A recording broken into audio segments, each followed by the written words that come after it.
Well, hello, hello, hello. Um, Very recent developments. I mean, literally breaking news. And I was having a little bit of insomnia. So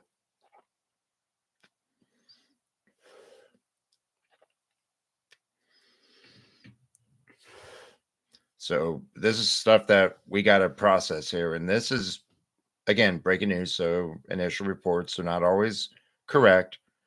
The follow-up reports are usually the ones that we're going to figure out exactly what the hell is going on. But oh my lord, um, there's a couple of developments and they are huge deals. It might not affect you if you're like me living fat, dumb, and happy in the States, but this is both of these stories are big deals now. One was already kind of brewing just over the past couple of weeks. The other one is the point where we're about to see a conclusion to a 12 plus year civil war in a Middle Eastern country. So, and those of you who know what I'm talking about, feel free to chime in, make some comments, hit um, hit the subscribe button, ring the bell. Maybe I'll start doing this on a weekly or maybe every other day basis because I'm trying to write, trying to do some things. By the way, if you're interested and you served in the military, I don't care which branch, but my wife and I are um, working on a book called Sea Stories. No kidding, there I was. Now, what we really say is no shit, there I was, but that wouldn't make it past any publisher as far as the cover. I used an AI tool to generate the book cover. Go over to my LinkedIn page, Eric Coop, or go over to my Facebook page, EAC. That's E.A.C,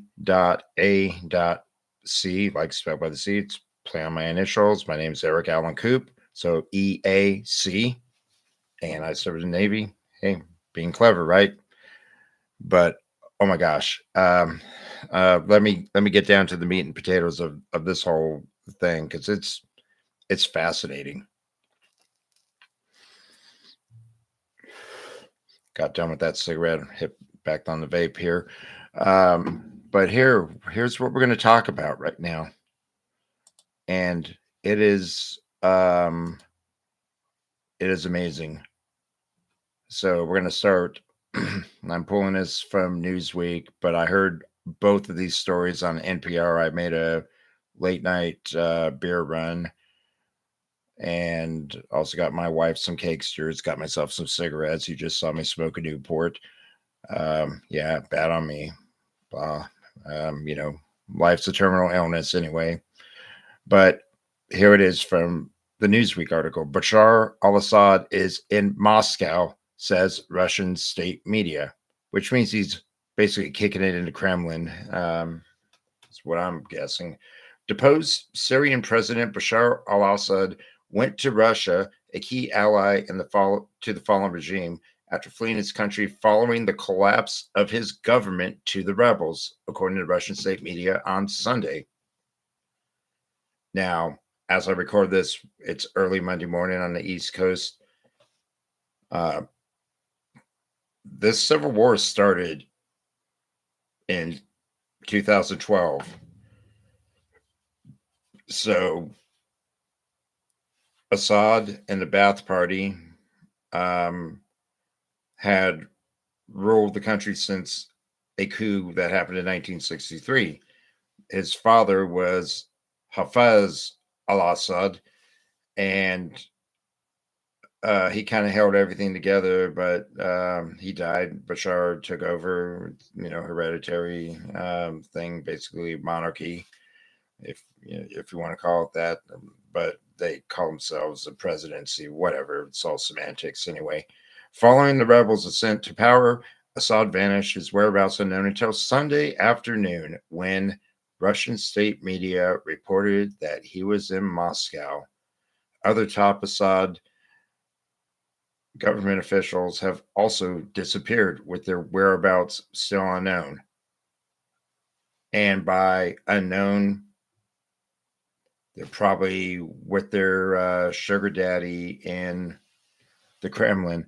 An unnamed Kremlin source told the Interfax news agency, and I quote, President Assad of Syria has arrived in Moscow. Russia has granted them, as in him and his family, asylum on humanitarian grounds. Meanwhile, the TASS news agency quoted an unnamed Kremlin source as saying, and I quote, Russia has always spoken in favor of a political settlement to the Syrian crisis. We insist that the UN mediated talks be resumed. End quote. Quote, Russian officials are in touch with representatives of the armed Syrian opposition, whose leaders have guaranteed security of Russian military bases and diplomatic missions on the Syrian territory, end quote, said the source. Yeah. If you want to go back, rebels started resisting the government. The Assad regime replied by dropping barrels of chlorine out of helicopters and such, employing weapons of mass destruction against the people. And this thing has been going on for a minute. And by a minute, I mean more than 12 years. Meanwhile, crowds gathered in the streets of Syria to celebrate the end of the Assad family's 50 years of iron rule. People waved the Syrian revolutionary flag as a celebratory gunfire reverberated through the air. Others ransacked the presidential palace and residence with Assad and other top officials gone.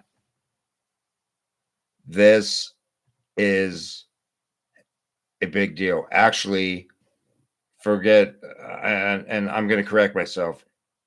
It started in March of 2011. This thing has been going on for more than 14 years. And the outcome is not surprising. When a ruler commits so many human rights violations, they will eventually get deposed. The only way they stay in power is by maintaining that iron grip. And Bashar al-Assad is now a nobody. He's now a refugee. He's got asylum in Russia, who happen to be a key ally. Wow, there's going to be more to develop about this, but I suspect that the flag of Syria is going to change. They'll make a new flag. Good on them. When you have a despotic ruler who routinely commits human rights violations, eventually it's going to go south. And if it's not the person in the seat, it'll be his son. And here's the thing about it, and I'm going to get to the whole South Korea thing in a minute, but in a country like North Korea or in any of these dictatorships, their goal is to die warm in their bed of natural causes, not to be completely taken out. And Assad is no different. He's now going to be on the lam. He might stay in Russia for the rest of his life. He may wind up going to another country in the Middle East that's sympathetic to him. I would guess maybe Iran.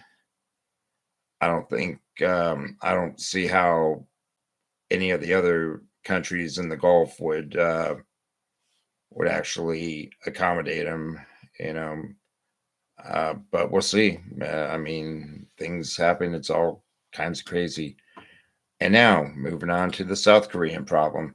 So from the AP, the Associated Press, South Korea's corruption investigation chief says he ordered a travel ban on President Yoon over his martial law decree. So the other day, President Yoon had a fight and basically a showdown with the South Korean parliament, and he declared martial law.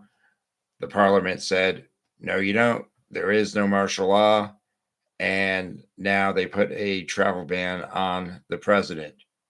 Now, if you have studied the history of South Korean politics, at least since the days of Syngman Rhee, who, and at that point, South Korea was really a military dictatorship that was backed up by the US and NATO.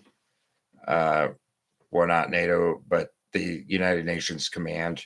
So there's 13 countries, including the US and South Korea, who are part of the United Nations Command. I know this because I served at UNC slash United States Forces Korea slash Combined Joint Fires Element. So I have my South Korean cred. I spent 13 months there.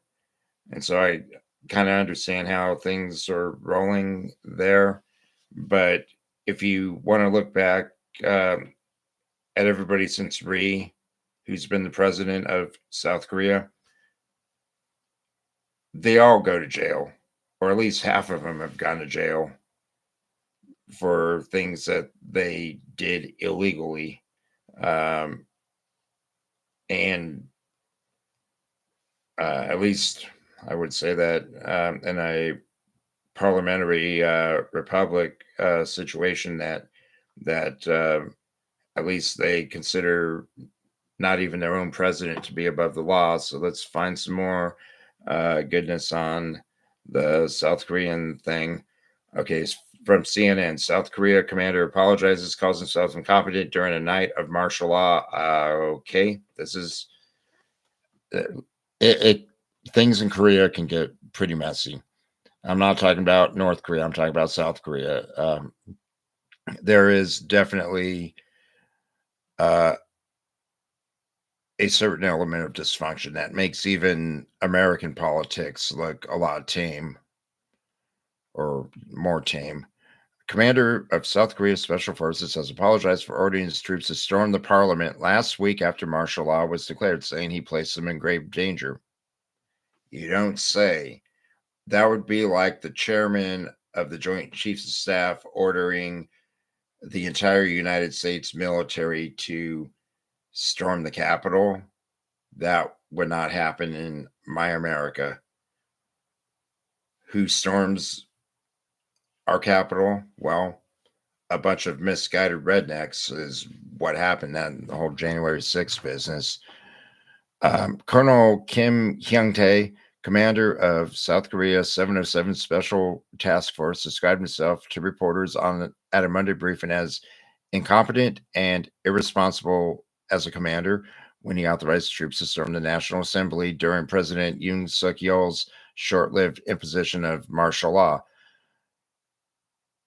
According to Colonel Kim, I ordered the deployment to the National Assembly as the on-site commander for the 197 troops involved. I was first to arrive by a helicopter. I instructed them to seal the building, engage in physical confrontations at the front and rear gates, break windows, and enter the premises. Yeah, this colonel is definitely going to be ending his days in a cell. And he goes on to say, if such orders have been given in combat, everyone would have died. These troops are the most tragic victims of the situations. They are not guilty. Their only fault lies on following the orders of an incompetent commander. Please forgive them. Yeah, okay. That is a complete mess. And if anything like that happened in the US, we would, of course, it's highly unlikely. This is in America anyway. We would call this an unlawful order, and as service members, we have a moral duty and obligation to not follow the unlawful orders. It you're not going to get the chairman of the Joint Chiefs of Staff. You're not going to get any general or admiral to order this kind of chicanery, if you will. And then I want to see about the travel ban. President Yoon travel ban. Let's GTS this. But yeah, I have a feeling. I'm going to pull this off BBC now. South Korea orders travel ban for President Yoon. Chief prosecutor of the South Korea's Corruption Investigation Bureau has ordered a travel ban to be imposed on President Yoon Suk-yeol, who is currently under investigation in the wake of his shock martial law declaration last week. Travel bans have also been imposed on several senior officials in Yoon's administration. Tens of thousands of people had come out in protest since the short-lived martial law order calling for Yoon's resignation or impeachment. So, I'm actually, I'll admit, I'm trying to wrap my head around that one. So, yes, last week, a few days ago, President Yoon had a disagreement with the parliament, decided to declare martial law, publicly suspected at least a significant number of parliamentarians of being agents of the Democratic Republic of Korea, also known as North Korea. The martial law was swiftly voted down, basically unanimously by the parliament. And then you got this colonel who orders his troops to storm parliament. It is. I'm just gonna mince words here. That is what we call a shit show. And I mean, that is a shit show. So we'll see what happens. I think what's going to happen is that colonel is going to be in prison for the rest of his life. And I also suspect that President Yoon's going to be in prison until maybe the president after the next president decides to pardon him, maybe. But there's a good chance that this guy's going to die behind bars. And in the Korean justice system, they don't mess around. They are swift. You want to talk about swift trials? It'll be done in a matter of days. That's how it rolls. It's not like in the U.S. justice system where things drag on for months or even years. And then when you are eventually found guilty and you get a 10-year prison sentence, but you've already been held behind bars for the 2 or 3 years preceding the date of the trial, and that's considered time served. So you only serve 7 years. Now, Korea, it's we'll just say very efficient. So this is going to be interesting. I mean, between this and what may very well be an end to a 14-year civil war in Syria, I mean, we've got some interesting things coming, and it's not. And of course, we got Trump coming back into office as only the second president to serve 2 non-consecutive terms. So he's 45th, and now he's going to be the 47th president. Last one who pulled that off was Grover Cleveland. So it's crazy. And I mean, they just got rid of Sunak in the parliament, replaced the prime minister, and on. And you can go through all the European Union countries and see how quickly they're getting rid of things. I mean, the whole thing in France is a disaster, with dissolving the entire parliament like they did a couple months back. I mean, we are living in some very geopolitically interesting times. So stand by for more. Follow the news. Read between the lines. I'm Eric. I'm the Poli Sci Guy. Signing off. Gonna go to bed now. America for the win. At least we're somewhat stable, as are the Commonwealth countries. So we got something going on. At least countries that speak English apparently are going to do quite well, and countries that speak Hangul or Arabic are apparently not doing so well. So we're just see where it all goes. I also heard some noise on NPR that one of our ships fired cruise missiles into Syria. Let me go and verify that. Don't take this as gospel. But the NPR folks said that we fired missiles in there, and the only way we would fire missiles is from one of our ships. So that would be more than likely an Arleigh Burke destroyer or one of our SSGNs, which we have 4 of them. They were Trident submarines, but they took the 4 first ships of the class and converted them to carry not Trident nuclear missiles with multiple reentry vehicles and such, but to fire Tomahawks. So let's take a quick look here. I'm just going to do a little bit of GTS magic, and we'll see what happened here.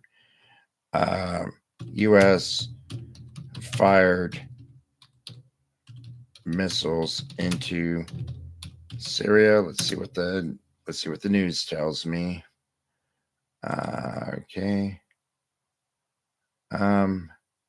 No, maybe NPR just got it wrong, or maybe I misheard it when I was driving in the car. So no, maybe we're not involved. Maybe we are. Maybe it's a classified thing. I might have misheard. I've been out of the game for a few years. I've been retired from the Navy for 3 years. My last tour was in the Pentagon. If I had been in the Pentagon, I probably wouldn't even be making this video, because I'd probably, back then I had the clearance, I had the access to the information. There's things I would love to tell you all, but because I signed NDAs and things like that, I'm not going to tell you those things, because we don't want the Poli Sci Guy to be behind bars, do we? Hell no. So anyway, I thought NPR said something about it. I could be wrong. I've been wrong before. So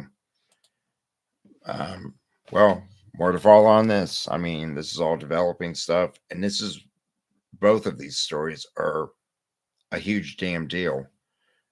They really are. So stand by.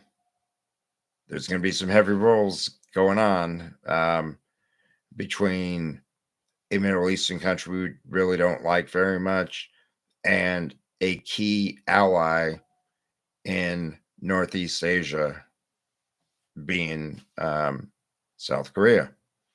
So, and by that, when I say allies, so in American diplomacy, we have allies and we have partners. So an example of an ally would be South Korea. We have boots on the ground there. We're helping them maintain the DMZ, all that stuff. Strategic ally. Japan, strategic ally. Australia, India, strategic allies. In fact, those 4 countries are known as the Quadrilateral Agreement, or the Quad. And so we're locked step with all of those countries. And then we have partners. And when I was working in the Pentagon, I was a Mongolia desk officer. So Mongolia is not considered an ally per se, they are a partner. So we still will protect our partners, but it's a stronger relationship when you can call it an alliance instead of a partnership. So hope that makes sense. Hope I didn't confuse the hell out of y'all. Anyway, be sure to hit the like button, subscribe, ring the bell, and I'm going to start making more of these things as things progress because I've decided I had an epiphany after a few days in the hospital that I need to get back into writing and producing content. And so here we are. Anyway, my name's Eric, Poli Sci Guy, signing off. Have a good night. Bye now.